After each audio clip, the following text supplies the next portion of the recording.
आज के कार्यक्रम के आयोजक सुशासन प्रकोष्ठ के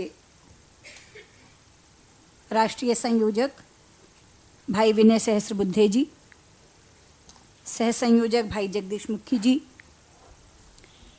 महिला मोर्चा की राष्ट्रीय अध्यक्षा बहन स्मृति ईरानी जी, संसद में मेरी वरिष्ठ सहयोगिनी पूर्व में भारत सरकार की महिला और बाल कल्याण मंत्री आदरणीय सुमित्रा महाजन जी, संसद में मेरी दूसरी सहयोगिनी राज्यसभा के मुख्य सचेतक बहन माया जी, हमारी वरिष्ठ महिला नेत्री आदरणीय मृदुला सिन्हा जी और इस कार्यक्रम में भाग ले रही मेरी बहुत ही प्रिय बहनों।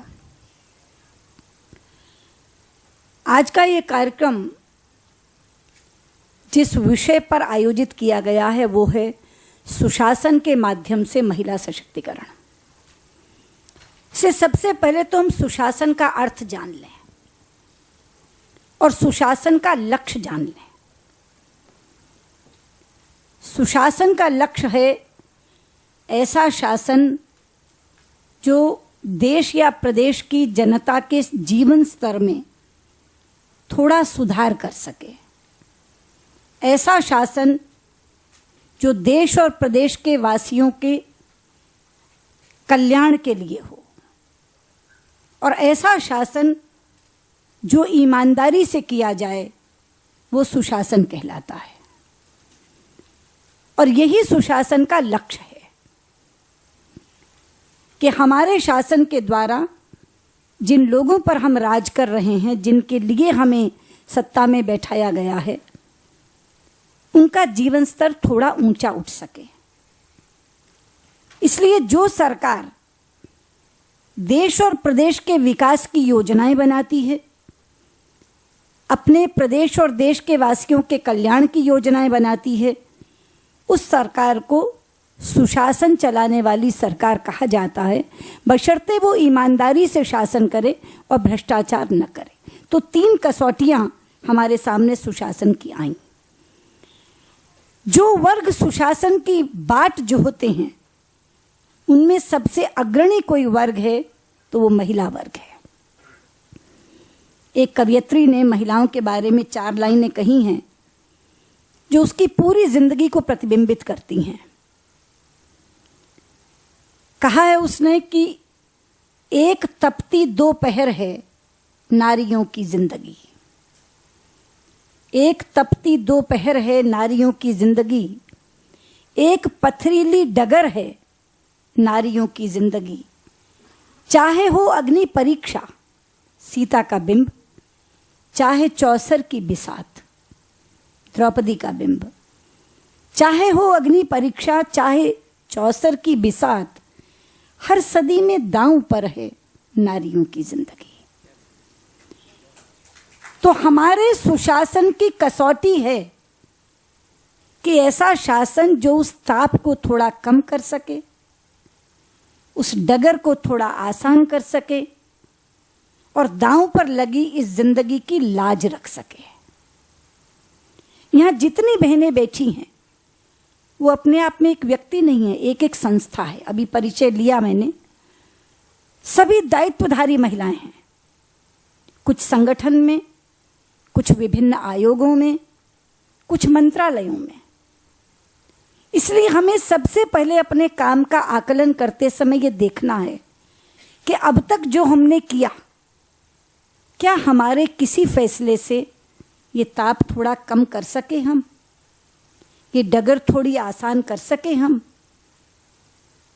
उसकी लाज बचा सके। हम जो समाज कल्याण बोर्ड में बैठी हैं वो ताप कम कर सकती हैं, जो महिला आयोग में बैठी हैं वो लाज बचाने का काम कर सकती हैं, जो मंत्रालय संभाल रही हैं वो हर तरह से उसके जीवन स्तर में सुधार कर सकती हैं।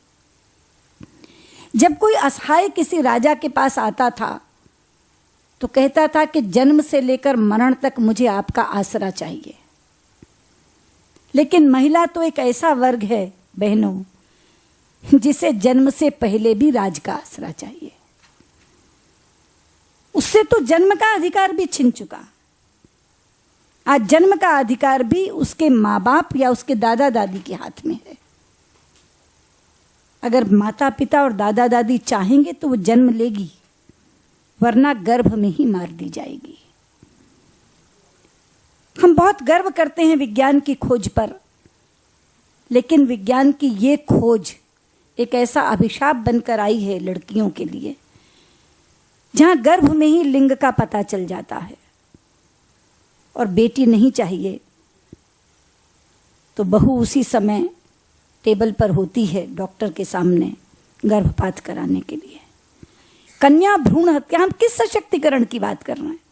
आरक्षण और राजनीतिक संरक्षण तो बहुत बाद में आएगा, मैं क्रमवार लूंगी तो वो अंत में आएगा, हालांकि सबसे महत्वपूर्ण मैं उसे मानती, लेकिन जन्म का ही अधिकार नहीं है।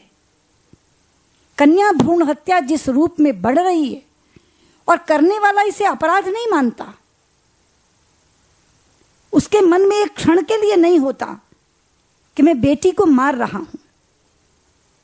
मैं तो कई बार कहती हूं कि अजीब है ये देश, वर्ष में 2 बार 9 दिन के लिए देवी की प्रार्थना करता है, आराधना करता है, और हर बार वो देवी की प्रार्थना समाप्त होती है कन्या पूजन से, कंजक जिमाई जाती है।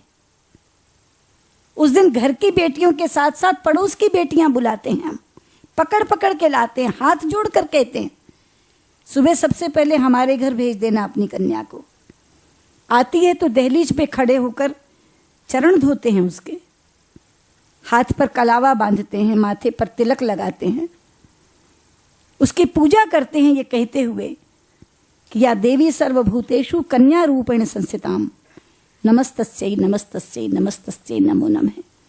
हलवा पूरी चने और दक्षिणा रख के उसको देते हैं और फिर सम्मान से उसके चरण छूकर उसे विदा करते हैं। लेकिन उसके अगले ही दिन अगर पता चलता है कि बहू के गर्भ में बेटी है तो बेखौफ होके कहते हैं जाके गिरवा दो। ये कैसी विडंबना है? तो सशक्तिकरण का पहला बिंदु तो है उसका जन्म। शासन ने बहुत सी योजनाएं चलाई, केंद्र सरकार ने कानून बनाया पीएनडीटी, सुप्रीम कोर्ट ने मॉनिटरिंग कमेटी बनाई, जहां हर 6 महीने बाद भारत सरकार को रिपोर्ट देनी होती है, लेकिन नतीजा वही ढाक के 3 पात। ना लिंगानुपात बदला, ना कन्या भ्रूण हत्या समाप्त हुई। लेकिन आज मुझे खुशी है यहां मध्य प्रदेश और छत्तीसगढ़ की बहनें बहुत ज्यादा बैठी हैं। हम गर्व से कह सकते हैं जब मध्य प्रदेश में शासन आया भाजपा का तो सुशासन की पहली झलक हमने दी। हमने कहा कि आखिर ये भ्रूण हत्या होती क्यों है? तो कारण यही पता चला कि बेटी को लोग बोझ मानते हैं। उनको लगता है पहले पढ़ाई लिखाई पे खर्चा करो, फिर शादी ब्याह में दहेज दो और उसके बाद भी भात छूछक की जिम्मेदारी जिंदगी भर निभाओ, तो बेहतर है पहले ही खत्म कर दो। तो एक अभिनव योजना लेकर आया मध्य प्रदेश, भारतीय जनता पार्टी का शासन, लाडली लक्ष्मी योजना, कि तुम बोझ मानते हो ना, तुम बोझ मत मानो, सरकार इस बोझ को उठाएगी। बच्ची के जन्म के साथ ही 6,000 का एक बॉन्ड उसको दे दिया जाता है। 18 वर्ष की होने पर 1 लाख रुपया उसके घर, 1,18,000 रुपया उसके हाथ में होता है। और उसी के साथ कहा कि शिक्षा का प्रबंध हम करेंगे। बैठी हैं यहां वहां की स्कूली शिक्षा मंत्री। बच्चियों की शिक्षा निशुल्क, पुस्तकें निशुल्क, गणवेश निशुल्क, यूनिफॉर्म निशुल्क। और अगर गांव में स्कूल नहीं है और बराबर के गांव में 8वीं के बाद पढ़ने जाना पड़ता है, क्योंकि 8वीं तक के स्कूल लगभग हर गांव में है, तो साइकिल दूसरे गांव में जाने के लिए। ये सारी जिम्मेदारी शासन ने उठाई। और आज मैं कह सकती हूं कि इतनी ज्यादा अच्छी चल रही है ये योजना कि उसने लिंगानुपात भी बदल दिया और भारत सरकार को भी लगा कि एक अनुकरणीय पहल है जिसको हमें करना चाहिए। ये है सुशासन, समस्या की छांट और उसका समाधान। समस्या उसके जन्म की थी, पहला सशक्तिकरण उसे चाहिए था, उसे जन्म का अधिकार मिले। जो बाकी चीजों की सजा है सब है वो अलग अलग चल रही है, लेकिन एक ऐसी चीज जिसने प्रोत्साहन का काम किया, इंसेंटिव का काम किया, माँ बाप को लगने लगा कि अगर ये सब कुछ शासन करने को तैयार है तो हम बेटी को बोझ क्यों माने, और मध्य प्रदेश का लिंगानुपात बदल गया। तो ये सुशासन का पहला उदाहरण मैंने आपको दिया जो उसकी पहली समस्या से संबंधित था। उसके बाद शिक्षा, उसको मैंने साथ ही जोड़ा कि शिक्षा पे तुम्हें पैसा खर्च करने की जरूरत नहीं, शासन स्वयं करेगा। उसके बाद विवाह, उसके लिए भी योजना बना दी, मुख्यमंत्री कन्यादान योजना। अगर नहीं है तुम्हारे पास पैसा, हर समाज के लोग, हर मजहब के लोग, हिंदू हो और मुस्लिम हो, सामूहिक विवाह हर जिले में होंगे। मुख्यमंत्री कन्यादान योजना में शासन की तरफ से पैसा, शासन की तरफ से उस समारोह का आयोजन, लेकिन समाज इस कदर जुड़ गया। मैंने तो स्वयं जाकर के इस तरह के विवाहों में शिरकत की और ये देखा कि एक मध्यम वर्गीय, उच्च मध्यम वर्गीय परिवार भी जिन चीज़ों की अपेक्षा नहीं कर सकता अपनी बच्ची को देने के लिए, वो समाज के विभिन्न वर्गों के माध्यम से जब बिल्कुल गरीब बेटियों की शादी हो रही है तो कोई फ्रिज दे रहा है, कोई टीवी दे रहा है, कोई गैस का चूल्हा दे रहा है। कोई चीज घर गृहस्थी की ऐसी नहीं जो बसने के लिए घर चाहिए और उसके पास नहीं है, वो सब लेकर इतने बड़े पैमाने पर शादियां होती हैं। निकाह के लिए मौलवी बैठे हैं, विवाह के लिए पंडित बैठे हैं, आनंद कारज के लिए सिख ग्रंथी बैठे हैं, और हर समाज और हर मजहब के लोग वहां शादी करवा रहे हैं। मुख्यमंत्री कन्यादान योजना। तो ये है सशक्तिकरण के, सुशासन के उदाहरण जो हमारी राज्य सरकारों ने प्रस्तुत किए हैं। इसलिए मैं आप लोगों से कहना चाहती हूं कि आप जहां जहां बैठी हैं, जिस जिस दायित्व पर बैठी हैं, सबसे पहले उन समस्याओं की छांट कीजिए, क्योंकि आपके पास क्या है देने को। जो मंत्री हैं वो तो फैसले कर ही सकती हैं हर तरह के, और मैं मंत्रियों को कहना चाहूंगी, फाइलें देखना आपका काम नहीं है अकेले। जब मंत्री पद छोड़कर जाओगी तो इससे कोई आकलन नहीं करेगा आपके काम का कि आपने कितने फाइलें देखी। याद किए जाओगी अपने फैसलों के लिए, कौन सा फैसला किया, अमर फैसले। आज भी जब हम एनडीए की बात करते हैं, शासन तो केवल 6 साल रहा हमारा, बाकी तो 60 साल दूसरे ही राज करते रहे। 40 साल अकेले एक साथ कांग्रेस राज करती रही, उसके बाद भी कर रही है। लेकिन आज भी 6 साल में हम ये कह सकते हैं कि अगर गांवों को सड़क से जोड़ने का किसी एक व्यक्ति ने फैसला लिया तो वो प्रधानमंत्री ग्राम सड़क योजना अटल जी के नाम लिख दी गई। शेरशाह सूरी के बाद उसने एक राजमार्ग बनाया था, एक GT road, grand trunk road. उसके बाद इस देश में राजमार्ग कभी चौड़े नहीं हुए थे। स्वर्णिम चतुर्भुज योजना आज भी अटल जी के नाम लिख दी गई। नदियों को जोड़ने की योजना, ये देश बाढ़ और सुखाड़ दोनों से मरता है, 1,60,000 करोड़ की वो योजना।